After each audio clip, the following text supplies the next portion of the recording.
tail from my front cinch for good fortune. I stitched my boots in rawhide and blew my smoke rings around the stars.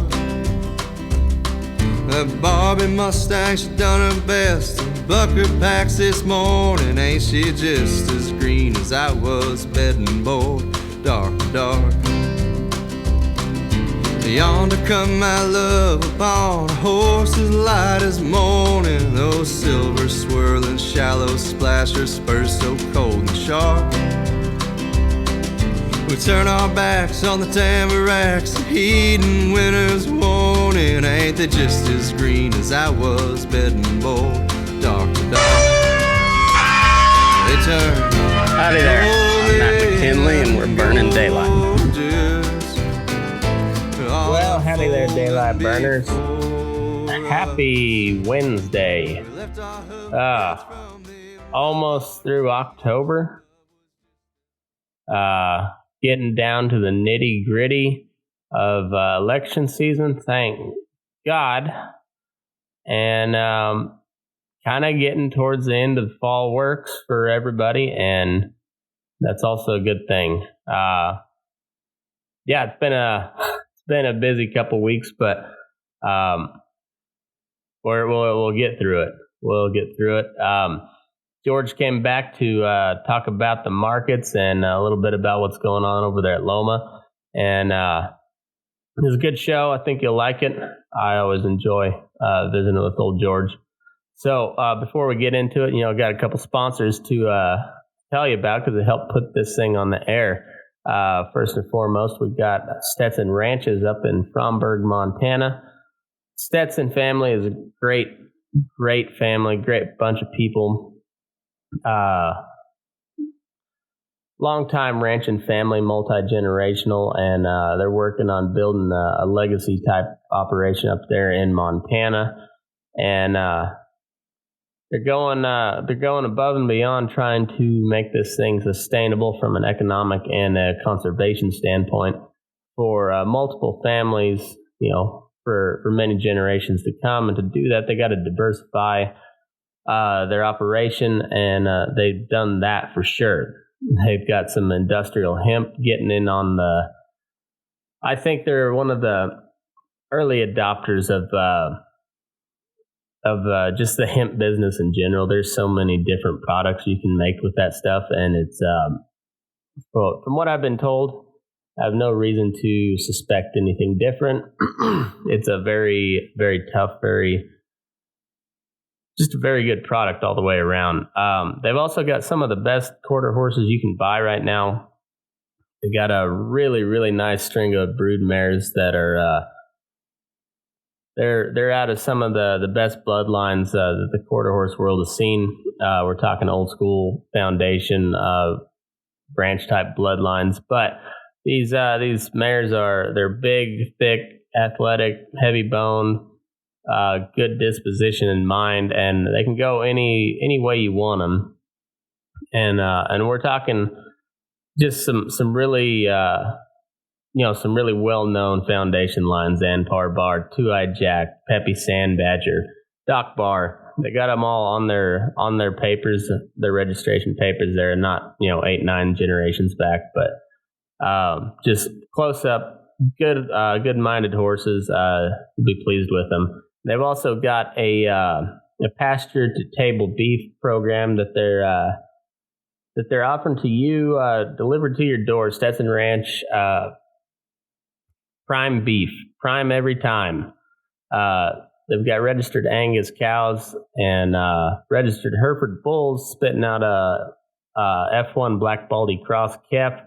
It's going to be fed, going to be raised on pasture and fed out there at their place. And like I said, it's going to be prime every time. Some of the best beef you can buy, coming in packages as low as an eighth. That's 65 pounds of beef for $6.95 a pound, and you can go all the way up to a full beef. You're getting some of the best beef you can get. It's delicious stuff. And you're getting it for just a little bit over what a pound of hamburger cost in the grocery store. But you're also getting T-bones, porterhouse, ribeyes, roast, stew meat, everything that comes in a beef. You're getting all that in one package, and it's a damn good price. Got any questions for him? You can check out Jese Stetson on Instagram and Facebook. Jesse with one S at Jese Stetson. At Jese Stetson. And StetsonRanches.com. That's the place you should really go. Check out everything they got going on, and you can order beef right there from the website. And finally, we've got our longest running sponsor, OG, and the guest of the show today, Mr. George Raftopolous with Loma Livestock there in Loma, Colorado, 1369 12.5 Road.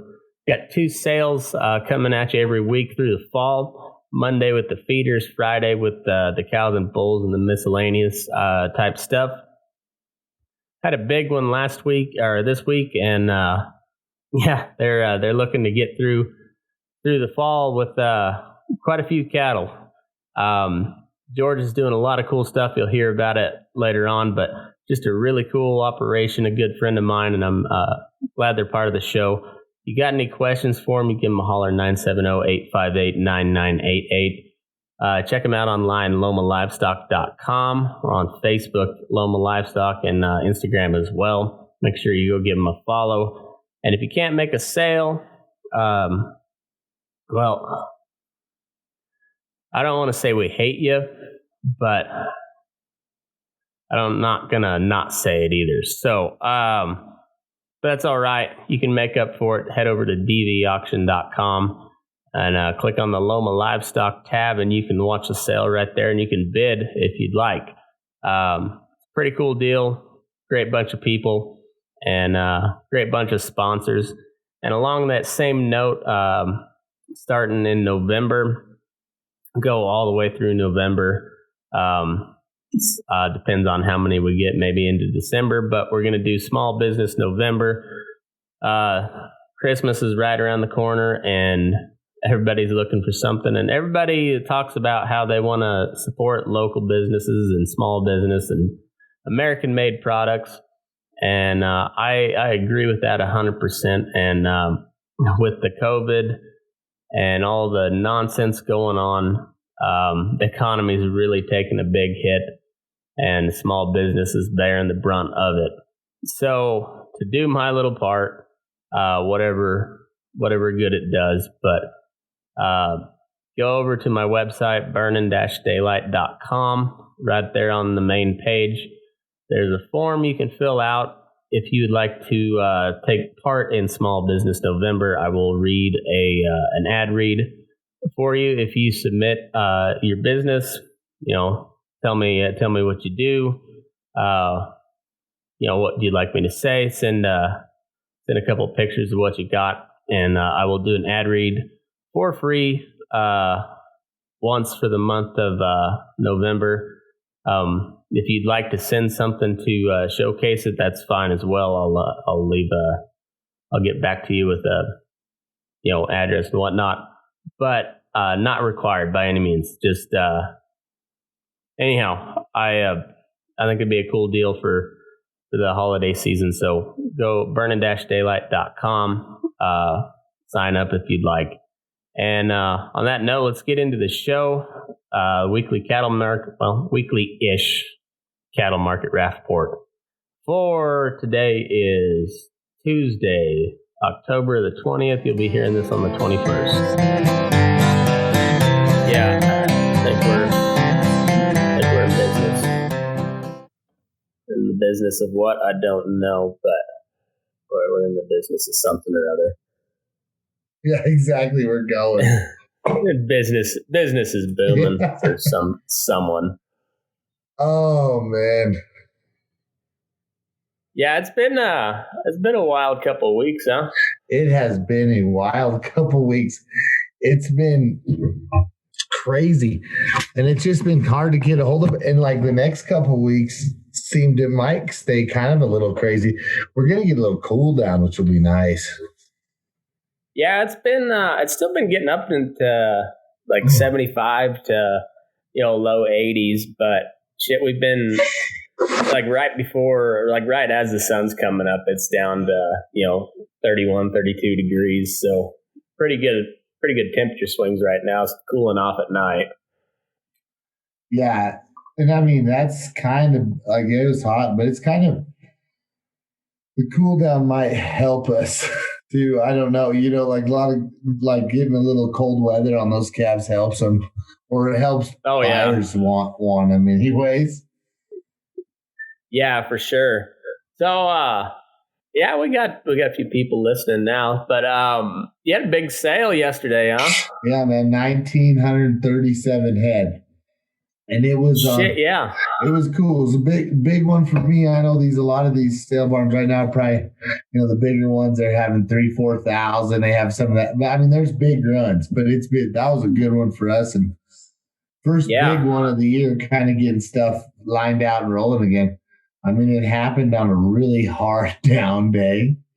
It was like cut your teeth Monday in the business. It was a tough day. Man, that was the first time I've been able to watch that sale, and yeah, it was just guys getting hammered on some of those bigger steers, just getting hammered. Oh. And then you'd see a set of heifers come across, or like a fancier set of steers, and they'd really do well. Yeah. And then man, they just next set would just get hammered again. I was like, man. Like there's it was rough. It was rough the whole day. And it was just like 2 rounds of shots and fresh weaned, sold good. 1 round of shots, not very good. No shots, fresh weaned, okay. 2 weeks weaned, 2 weeks weaned is the hardest thing to sell. And I mean, I know John Campbell on the Winter Livestock guy, he said a lot of things about this on his Facebook deal that he does. He's pretty. Yeah, it was pretty good too. But a 2-week weaned calf is hard. Yeah, it is, but that's what forever. That's what people said they wanted, and now you can't get rid of them. No, it's true. I mean, now it's like, the most consistent thing I've seen is 2 shots. You know what I mean? Give them that pre-weaning shot. It's worth the money. If you're going to sell them October 19th till, let's say, after Thanksgiving. I mean, I realize that sometimes it might not make as much of a difference when we're deeper into January because we have a lot of cold weather. I mean, they've been exposed, at that point to a lot more stuff. But this really... these few weeks in here, kind of those vaccine protocols kind of matter. I think you see that big time here. Yeah. Yeah, it was I didn't get to watch the whole sale, but man, it was cool to see the volume. Man, it was pulling teeth to get any bids though. Oh God, man, towards the end it was hard. Like those big groups would bring it, and then it's just sometimes it's just hard. You just gotta hold it to wherever you can at those other ones, and then just move on because you're calling around and there's just not that much better options at that day. Yeah, for sure. Trying to find a better market, but it's a little tough at those times. And I mean, that's what it is. That is what it is sometimes. Yeah. But that's what makes it tough. When everybody's like, there's just not a lot of people ready for ballers right now. I mean, I think people are getting ready, Yeah. Next week could be a whole new world. That's just how it is. I'm not saying maybe it'd be way higher, but this was a pretty big dagger. Yeah. Yeah. It was a little rough. So what's what's the futures market doing? Well, that's a direct correlation of why it was pretty rough. And the futures market's been what we call straight lower for since September 15th, for example. November feeder, September 28th, we're at 145, and they Today they touched 127.90. So in less than a month, they've lost $17 a hundredweight. Eesh. I mean, you know what I mean? And the last dagger was that Monday, $5 down. I mean, we got the June live cattle was at 103 as of Monday. We finished some of that at 105. But I mean, you're having to mark break evens around that 103 area for next summer. And that's what was hurting those big cattle bad, because 2 weeks ago, 3 weeks ago, we could have marked a 109 for a long time. So if you can sell a 109 fat, your feeder price is going to be better. If you're staring down the barrel at a 103 fat next summer, I mean, that's a totally different price range. Yeah.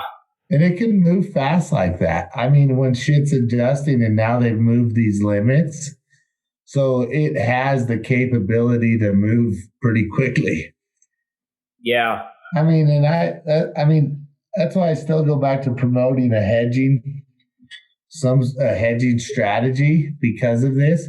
Because going into this, they hedged even to the barn would have yielded great returns because the cash dropped, but not as much as the futures.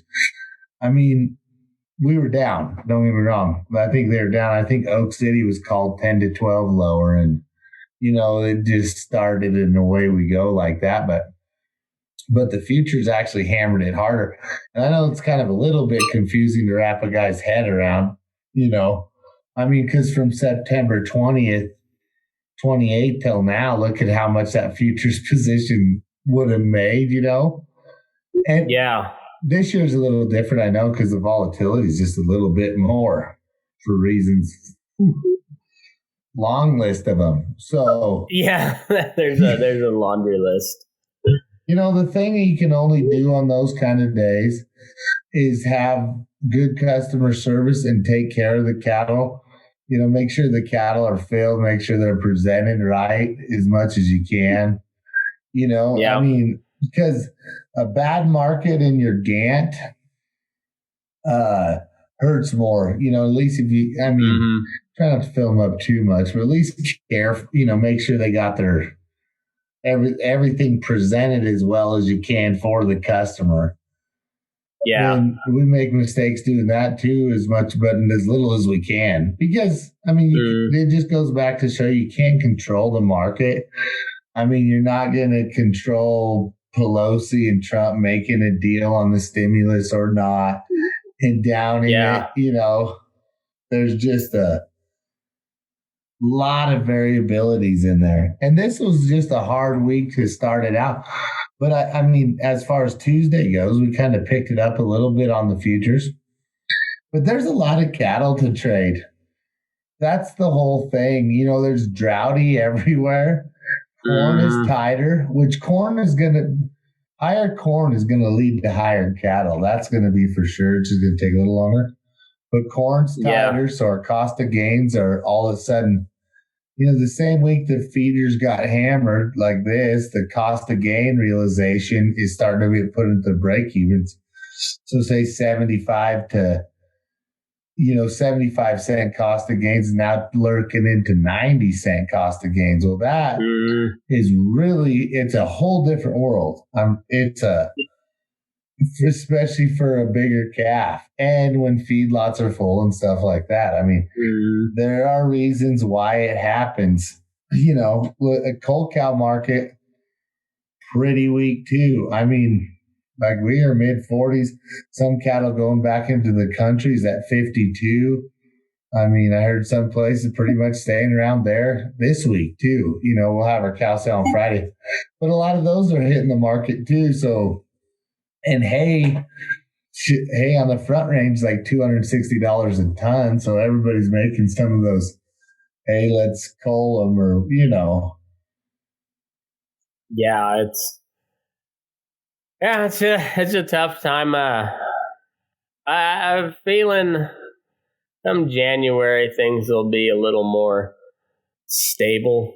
I hope. Yeah. Oh yeah. Well, the play is in pounds too. Like, I mean, it might be a guy people don't like feed bills, and I know it might be hard, and it's not maybe the total option, but might be able to put some pound on these cattle and make it work. Especially the compensatory gain that I think is in these cattle because of the drought conditions. They're green, they're hungry. People are afraid of sickness, and I don't disagree because sickness is really relevant. But if a calf will eat, those big old soft calves off those good years are almost harder to wean. But like you said, an 8-weight steer in Jan or Feb, I think I like better than any kind of anything right at this moment. Yeah. That is in my humble, unofficial jackass feedlot cowboy opinion. But I just kind of the from what I've been tracking here the last and I also say that because I think the market's going to stabilize at least one way or the other. I don't think we're going to, and I mean the overall, not just cattle market, because come election season come and gone, hopefully by January, they've got everything sorted out through the courts. Because I don't know if we'll know who's going to win on election night. But I'd say by January, everything will be kind of back to somewhat normal. And even if you leave that election out of it and stuff, January is usually a good time to sell feeder cattle. I mean, just kind of is, and then you get to deal with those good hard-winged feeder cattle, actually load lots, and buyers are happy to have them. Our kill has been picking up, so pen space should be opening up, hopefully going into like Jan, Feb. But it is a different game anymore. The fear of the baller is just bigger and bigger each year, it seems like. And it's almost the fear of the balling calf and the fear of the first calf effort. There's just, help's hard to find. It's a serious game when you start entering into balling calves, start weaning them and stuff like that. It's usually kind of high risk.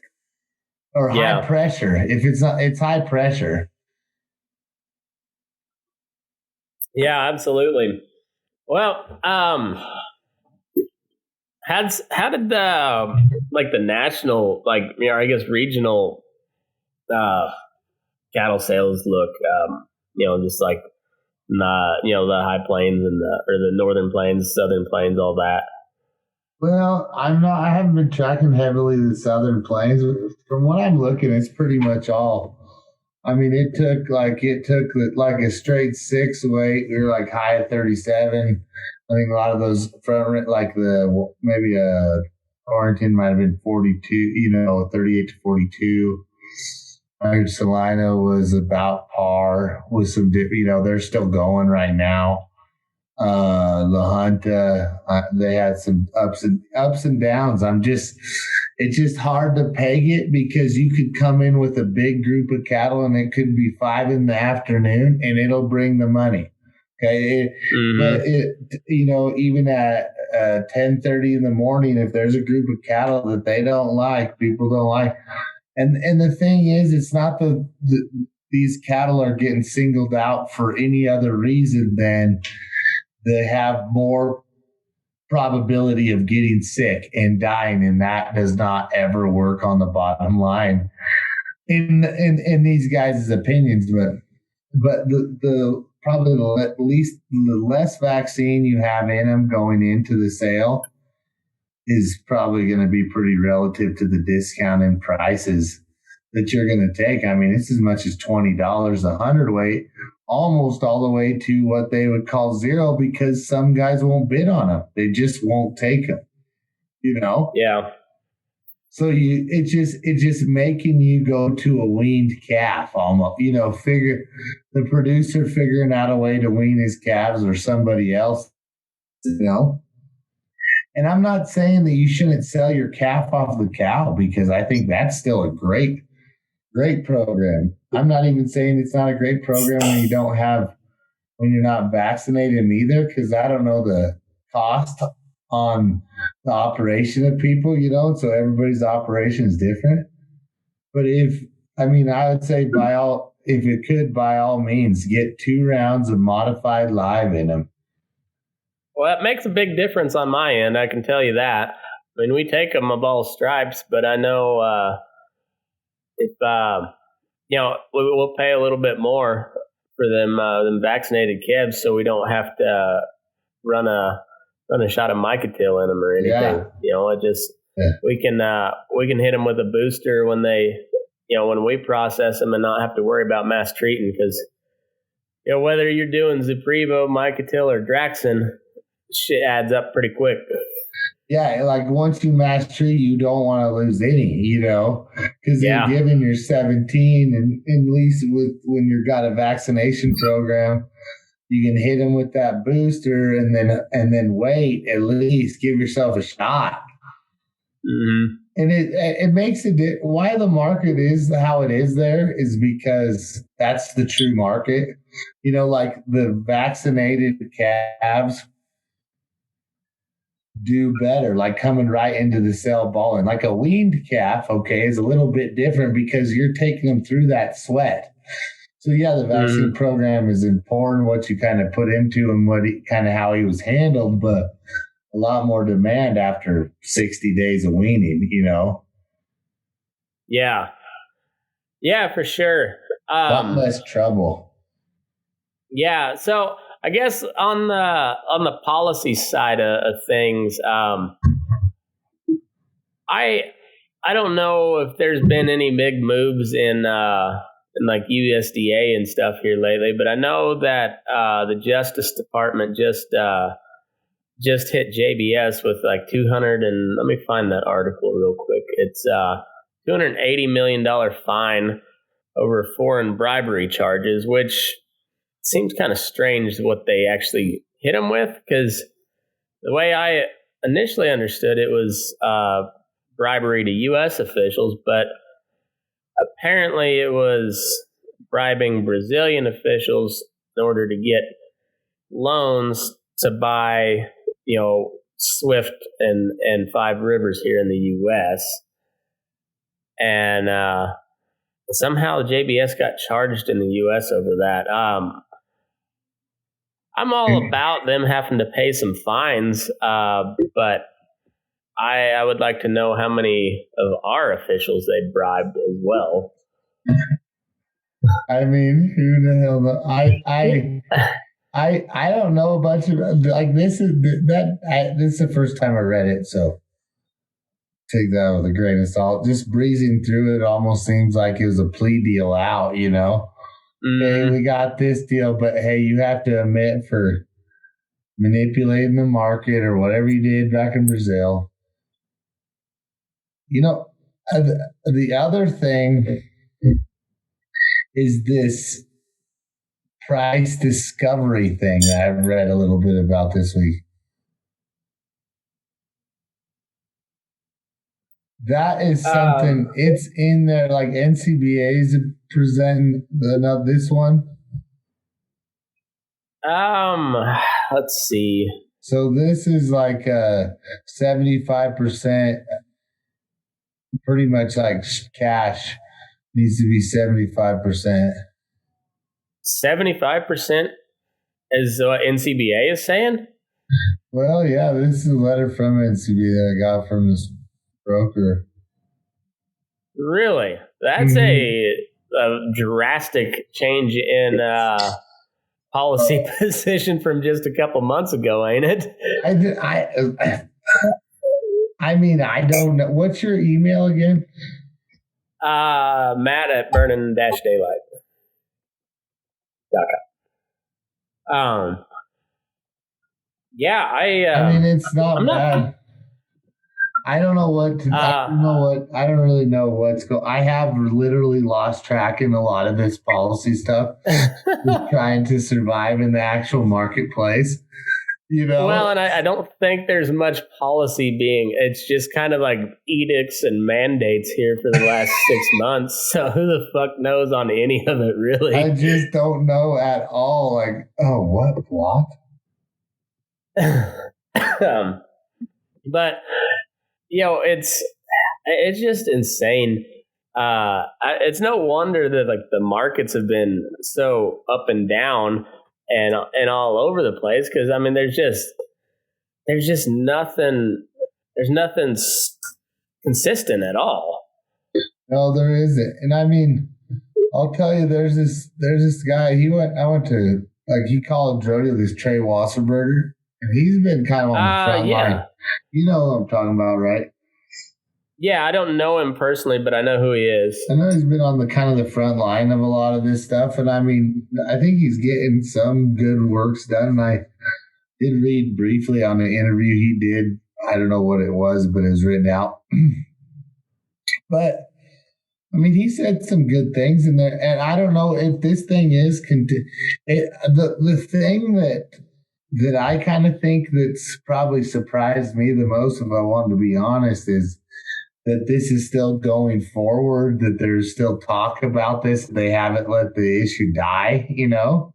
Yeah. That might have more power than maybe I initially gave it credit for, just because it's I mean, I think we've been talking about this. People have been talking about this issue for a lifetime. I agree. But dang sure since the Holcomb fire has it been really relevant, you know?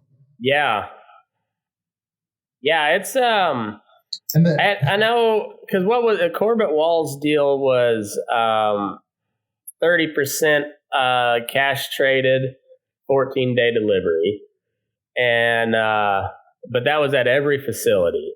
And then I think RCAF was they wanted 50% or 51% at all facilities. Or something, I can't remember exactly, but they wanted way more. But now NCBA is coming out and saying 70. That's interesting. Well, and I'm reading. It's just an article and president, for the NCBA. That's one letter.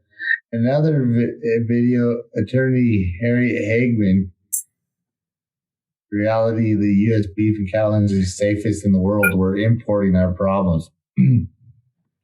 Might be right, but I was reading one thing. The USDA's push to implement RFID tags across the country by 2023 will impact cattle industry. And he comes and says the RFID is the catalyst for vertical integration, because that's what he said, the hog and poultry industries. Now, I'm a big proponent of RFID and high frequency tags, mainly for inventory tracking. Like I've talked about this before. I mean, I think that's going a little far, and calling the cattle deal still a little hard to vertically integrate. But I think if it's getting vertically integrated, I don't know if I can contribute it to the RFID tags. That's what I'm saying, I guess, mostly. No, and The whole thing on the RFID is just like the masks and everything else. When it becomes a mandate, that's when it becomes a problem.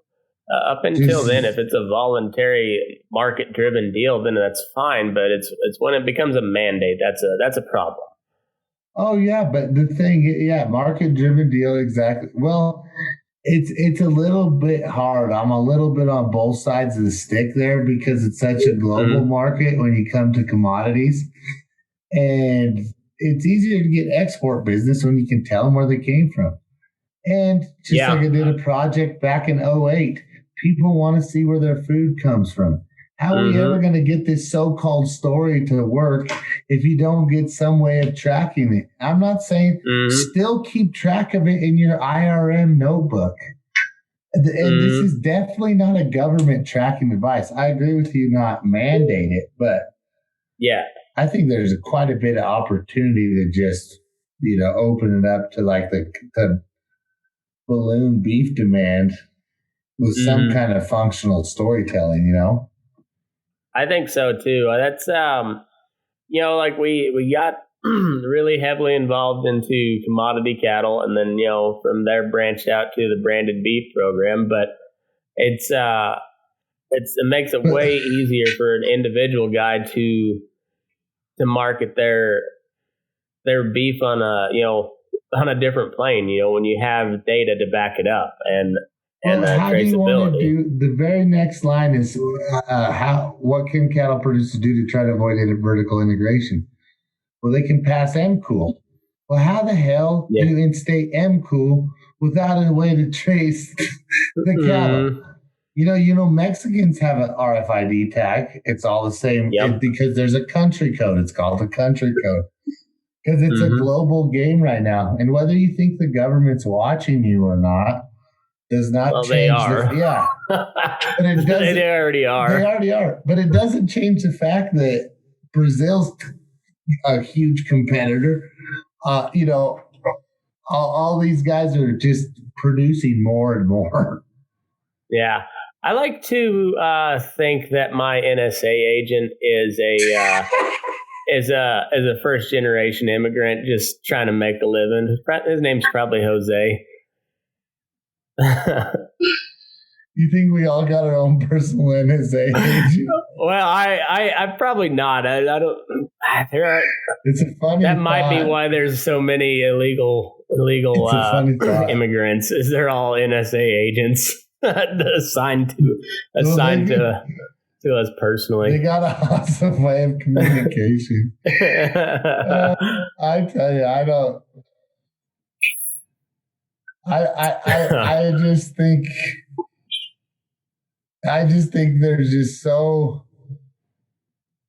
there's so many when you look up headlines for agriculture, it is just unreal the amount of different stuff that you can feel like California, we could talk about even animal welfare, different stuff. I mean, there's just a whole slew of things. It's in the news every day, from the good to the bad to the ugly, and it just tells you all the challenges that we kind of have. I mean, I kind of got off the tag deal, but it's just that's what I'm on the thing. Yeah, I'm not for a mandate at all. Not for a mandate, but I don't think an RFID is a part of vertical integration. No, I think it makes a lot of sense, even down to the producer level. It's a little bit of an investment, but and it's not a direct incentive, right off the bat. But when you get years of data to back up your cattle, and you can show what they are and what they do every time, that's it's pretty damn valuable in the long run. Well, there's a lot of different programs that you could go in and see these different programs people are scared of. And like why I'm setting up a lot of those sensors and those high tag readers and all that stuff through the barn is, say, for like these different programs that want it. Not all of them do, but some of them like to see how long the cattle stayed in yard and when they got loaded. You filled out those sheets before. I just think having that groundwork in at least opens you up to some of that. And it can be debated. It's not worth it, because I've heard that debate, but it's just nice to have the ability to have that extra market if and when it's available. Yeah. Yeah. And then if they do mandate it, well, then you're already set up to be compliant or whatever. If they do mandate it, you're set up.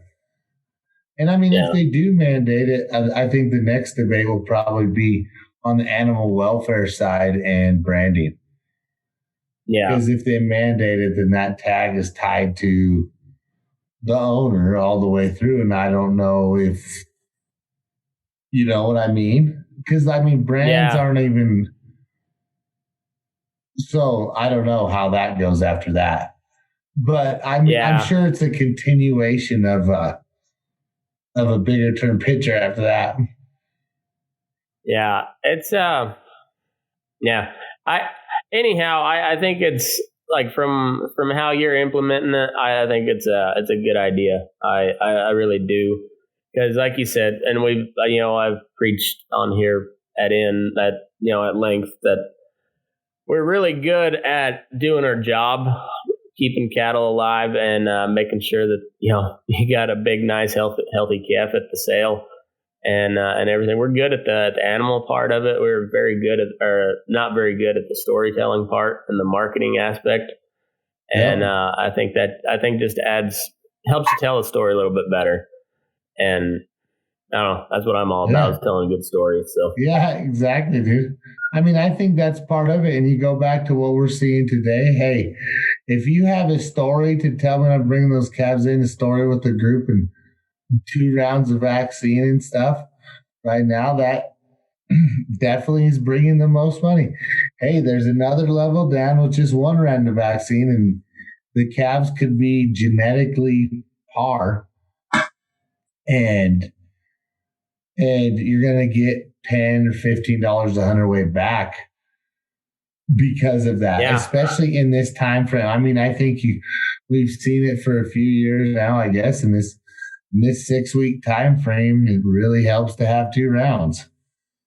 Yeah.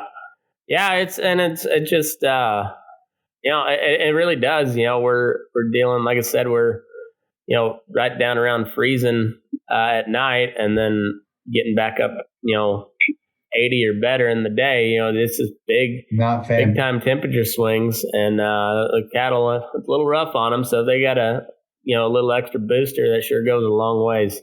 Yeah, it does. And I mean, it's like I did something on these calves, on a big group of calves, where I gave them that Enforce 3 when I got them into the barn and worked them. I just gave them my cost just to help with the dust and the stress. And I run the water truck 2-3 days in a row. You know what I mean? So it just, the calves were eating, they were settled. I'm really excited to see what the Enforce 3 does just for the stress, a little bit of the dust and everything else. Because, I mean, if that starts to work, I would just almost, because I work them through the chute, I'd almost give them an Enforce 3 when they came in, just to try to help for the buyer's health on the back end, just because it's tough. I know I'm weaning, like I said, a couple 3,000 head at the feed yard, and you got to watch all the time, and you don't. Yeah. They're, as soon as they come off that old cow, they are high risk cattle. So yeah, exactly. It is what it is. The more of a helping hand you can give them, the better off. Yep, exactly. And as cold weather creeps in, like, we're supposed to get to 31 tonight and then go down and kind of stay cold for a little while. And I think that, like we talked about earlier, that helps buyer confidence as much as anything. Yeah, it really does. Hey, how about them Broncos? Was that all field goals on Saturday or on Sunday? I didn't even see it because I was working cattle. I got rocked on my freaking fantasy football team too. I did all right on fantasy league, but I was doing some editing, and I had it on the I wanted to watch it. What was the score? I was like 18-12 or some shit like that. Oh my God! I think it might have been. Yeah. I think it may have been all field goals. I wasn't watching very closely, but I think might have been nothing but field goals. That is something.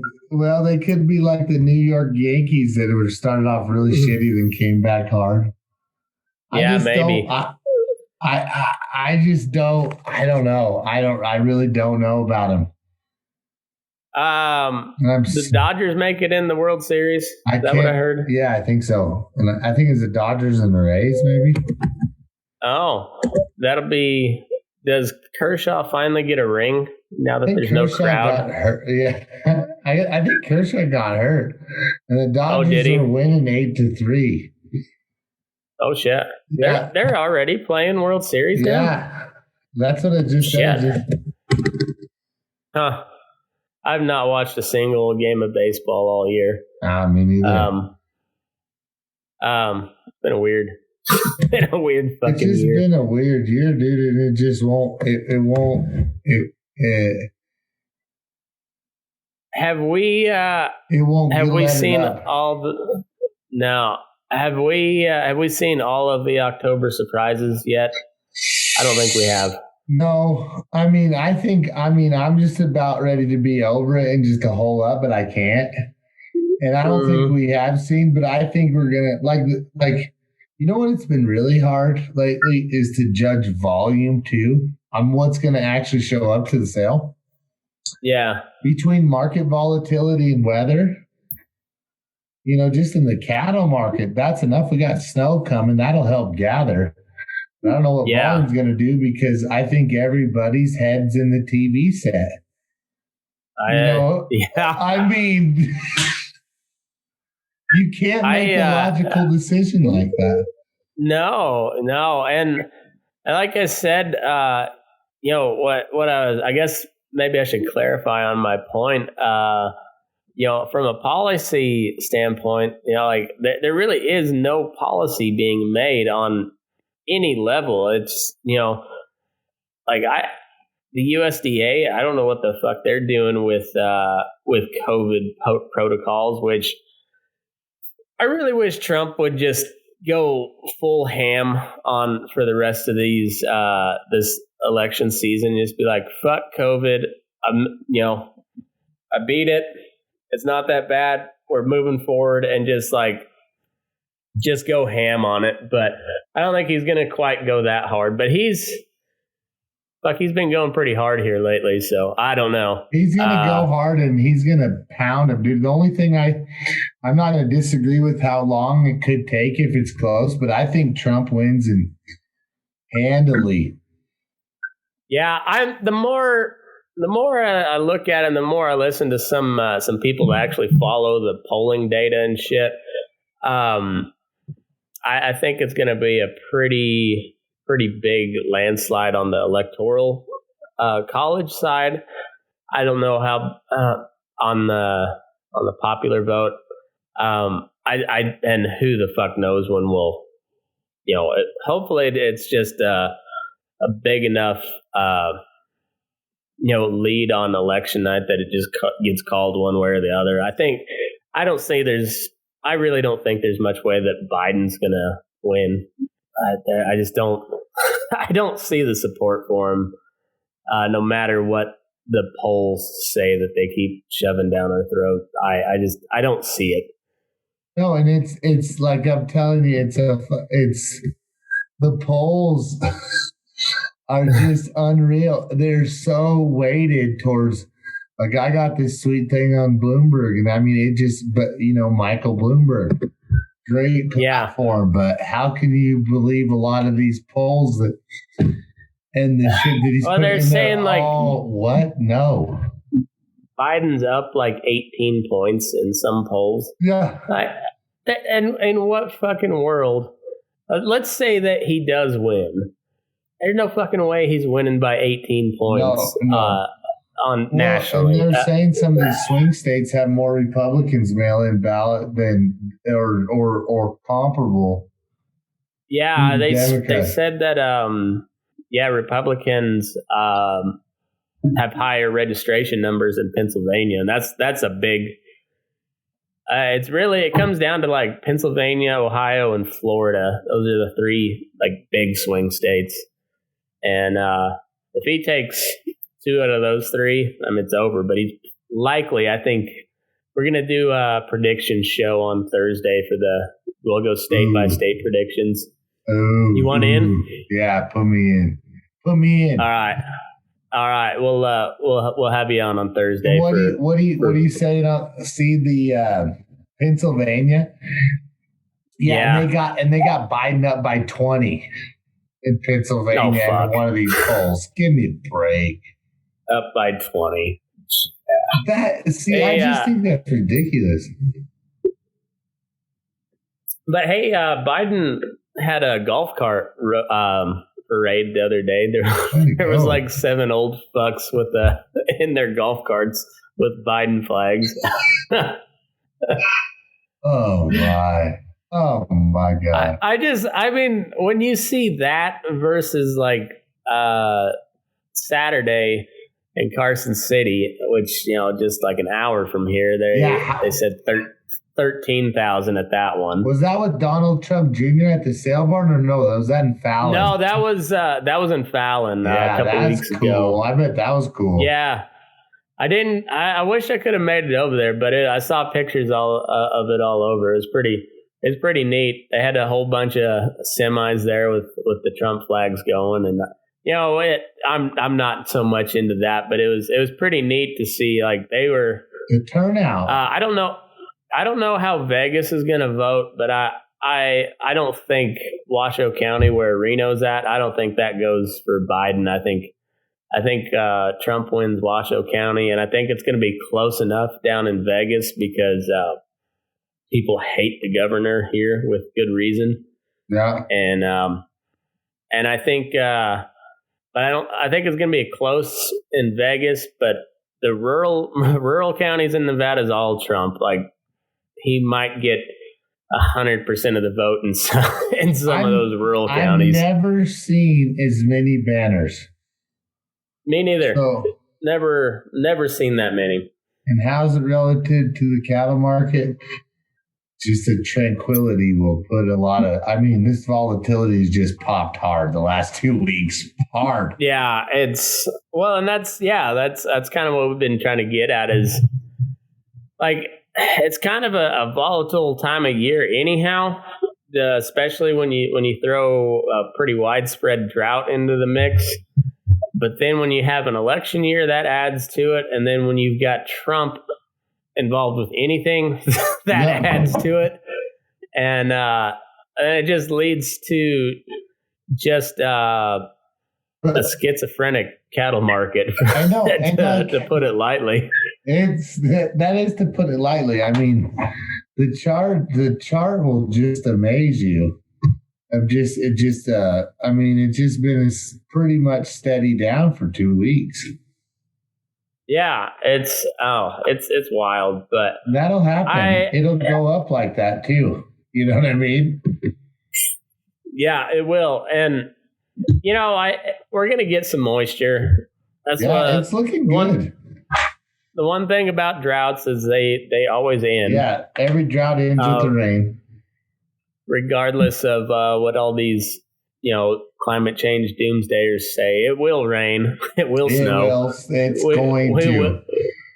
It's we're 1 day closer to moisture than we were yesterday. Yeah. So, and you're going to be bitching about it when it's cold and snowy, just like your drive. Never changes, but it's going to come. Just like the market will come back. The market will come back. Well, and if we're starting to get, and I'm still not really on board with the legislation mandating a cash trade.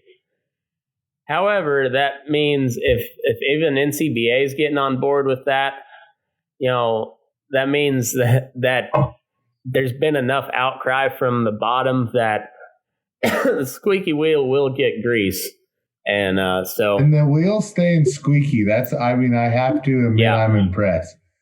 Yeah. And so I don't have a great solution on any of it, but it looks like we're kind of working on it. The more people let these jackasses that we elect know that we're not happy with them, the more likely it is shit gets changed. So. Yeah, and that's part of the whole process. Probably don't do that enough. I know I don't. So yeah. So touche to everybody that is doing that, because I know everybody has plenty of other things to do. Not that anybody's just sitting around. It takes time to kind of fight this fight or work on it, anyways. Yeah. Yeah, for sure. I guess on that end, like, really pay attention to who you're voting for on the state and local level. Not because you might get somebody bad in there. That is probably going to happen at all levels. But if you get somebody good on the state and local level, you can make a lot of change pretty rapidly because it's just a lot easier the lower down the totem pole you go as far as how government's designed. So, like, if you can get some good, solid people in your county and then in the state legislature, makes it a lot easier, and it does it. You don't have to pay as much attention to local or to national politics, even though that's where the media tries to drive your attention to, because that's what drives ratings. But I mean, just look at California. I mean, they've been beat up pretty hard here lately, but pretty deservingly so. But that's what happens when you get a bunch of shitty people running the state. Like, it goes downhill. Once the straw breaks the camel's back, it goes downhill pretty quick, and we're seeing that with California. So the easiest way to avoid that is to get good people at the state level and the local level, and that bleeds up. It bleeds upward. Yeah, no doubt. That's where you got to go. All the levels, but local level most importantly. And like you said, try to vote, but you got to pay attention to that. Yeah, pay attention to the local level. Make a difference when you can, and sometimes you got to tune it all out and just make it's hard to make a sound reasonable decision right now, but it's about the time. And I mean, this thing went down to 126 in the January feeders from 142. I mean, that's a pretty big break. Yeah. I mean, so yeah, but as it's breaking, I mean, people are going to be thinking about different options. Don't try to get into a better market, but try to just, if you can get your gain on cheap and you can sell them for 126 as an 8-weight and 136 as a 5, say, maybe, you might, it's still not like you're making $1 million. Like the buy on this thing, like when the people are buying them, they're not buying a winner. I mean, they're buying a few of them, here and there, but there's a lot of risk.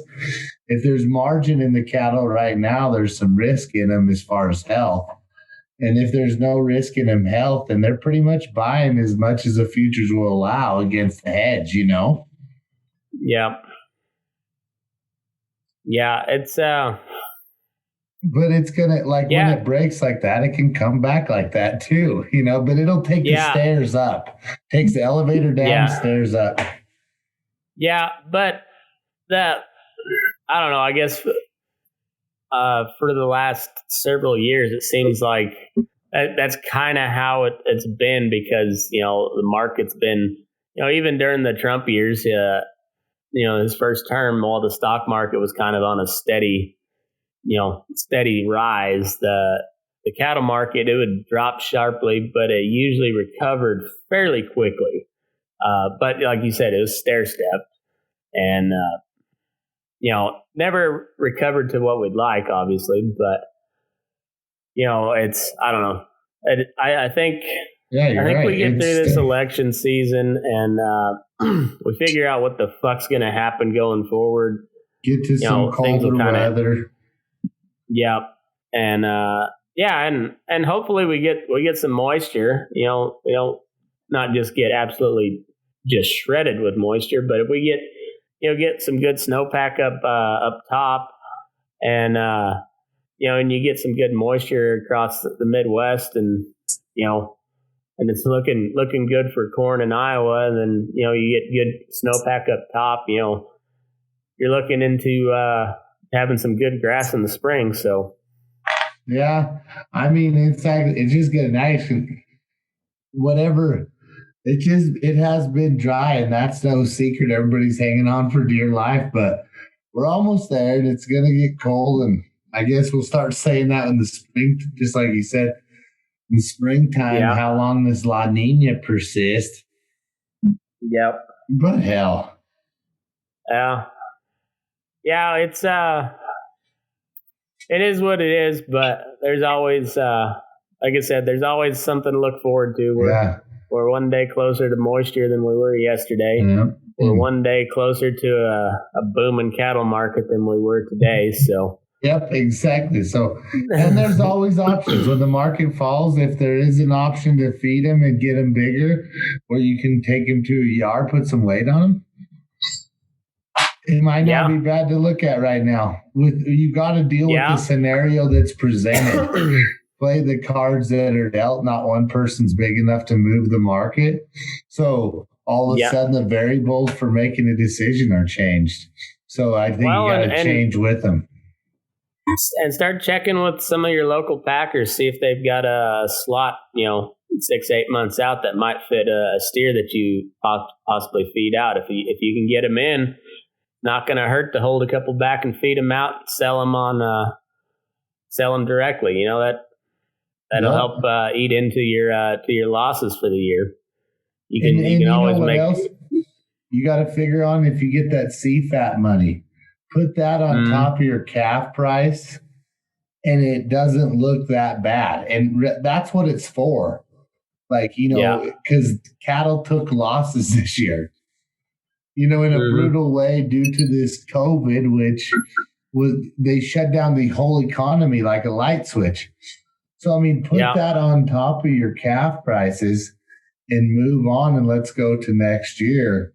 It sucks, but it is what it like. We'll deal the cards that are dealt right now, and that's what they're dealt as of today. And it'll be changing. But I think there are different options you could look at. Either get rid of them, add the CFAT money to them, feed them a little bit, and then add the CFAT money to them. But I think that's a good way to look at it too. Yeah. So I was looking back through the comments here. Dan says the JBS bribes are on Hunter Biden's laptop.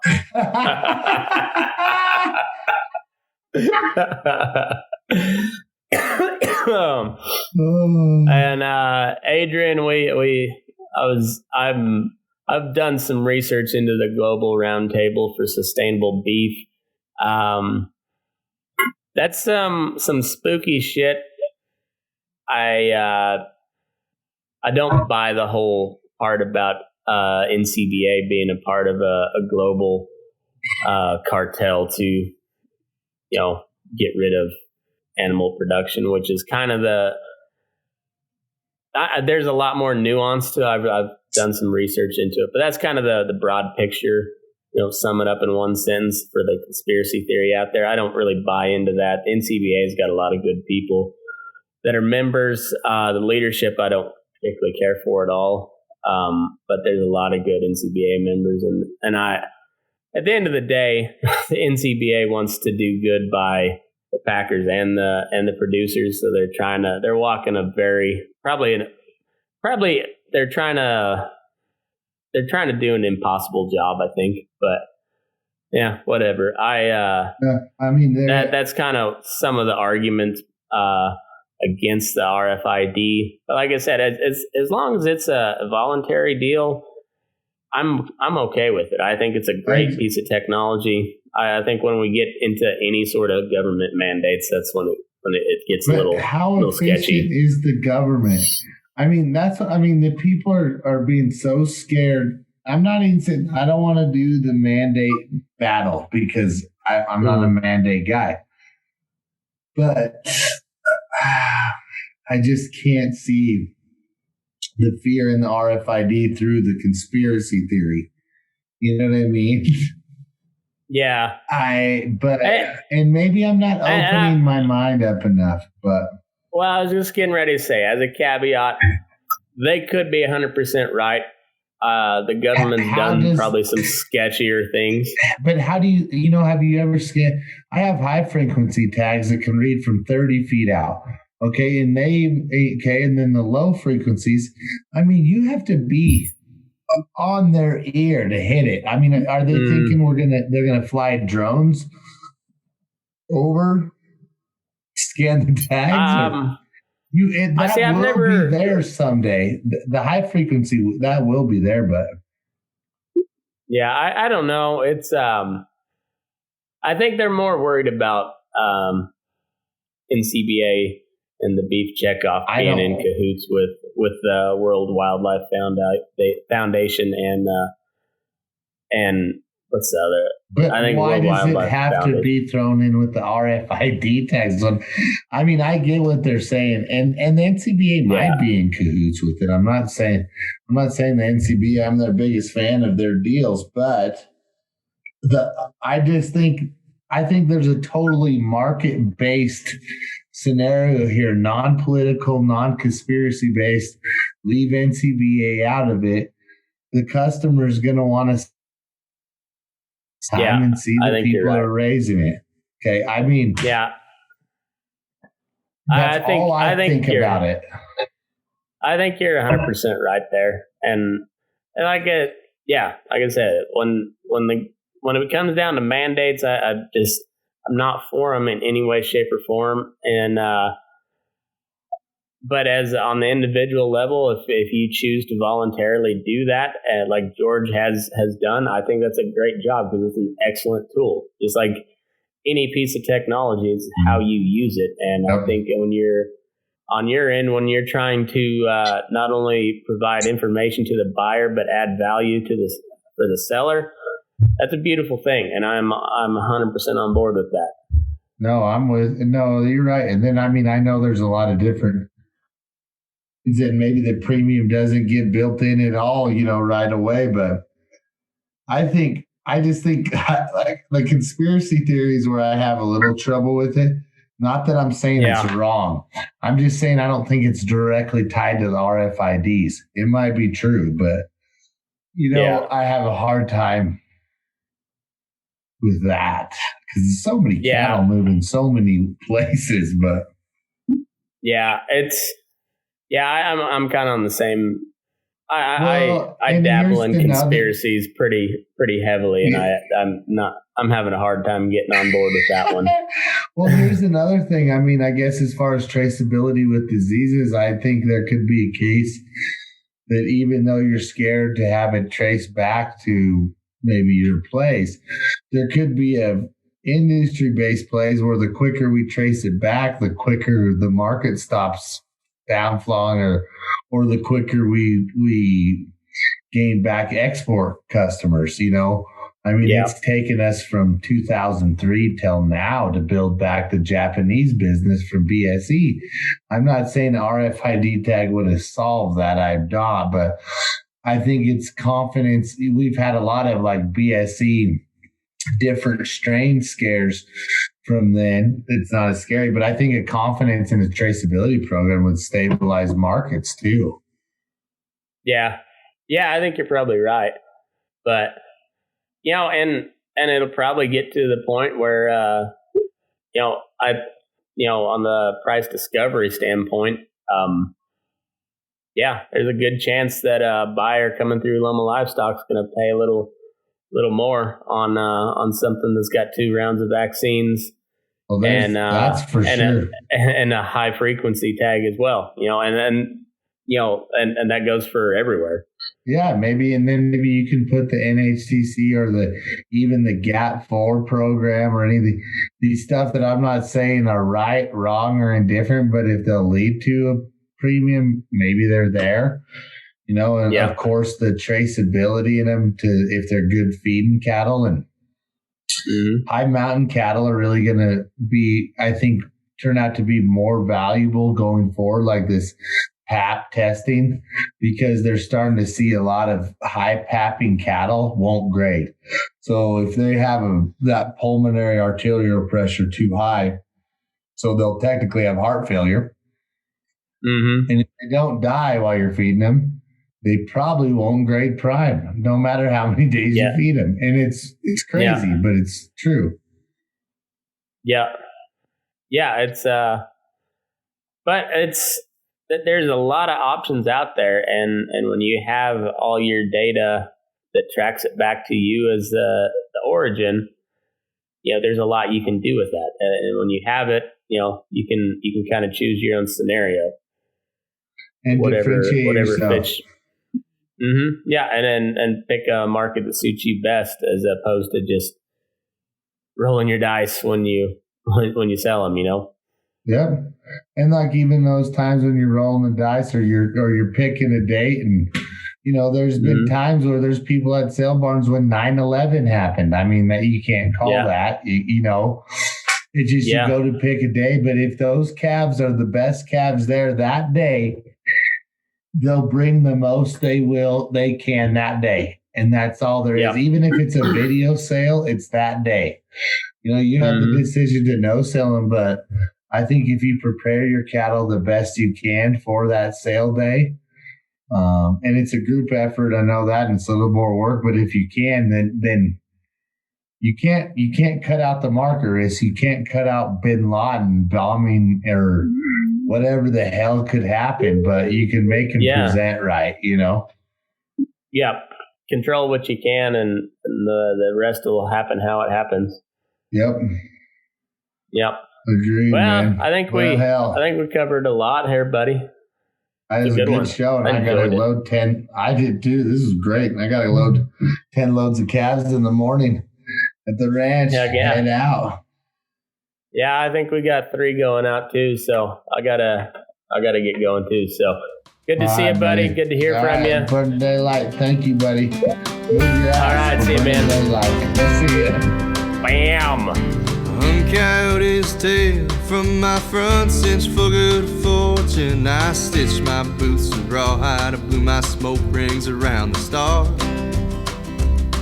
That Barbie Mustang, she done her best to buck her packs this morning. Ain't she just as green as I was bedding board, dark to dark. Yonder come my love upon a horse as light as morning. Those silver swirling shallow splashers, spurs so cold and sharp. We turn our backs on the tamaracks, heeding winter's warning. Ain't they just as green as I was bedding board, dark to dark. They turn golden and gorgeous, all unfolding before us. We left our hoof prints from them, and our heart of the East Fork. Love was just as broke as I was bedding board, dark to dark.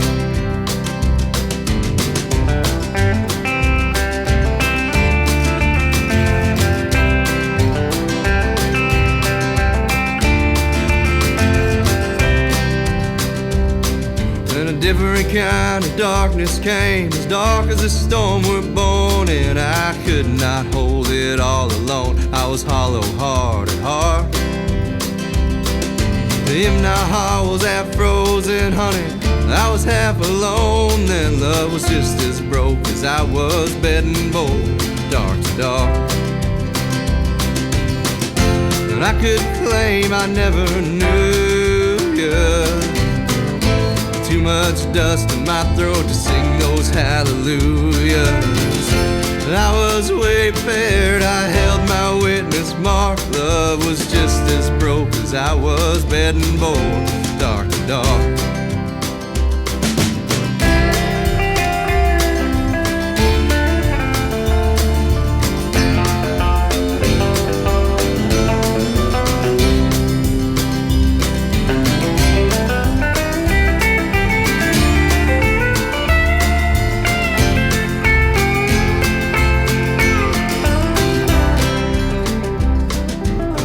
Coyote's tail from my front cinch for good fortune. I stitched my boots with rawhide. I blew my smoke rings around the stars.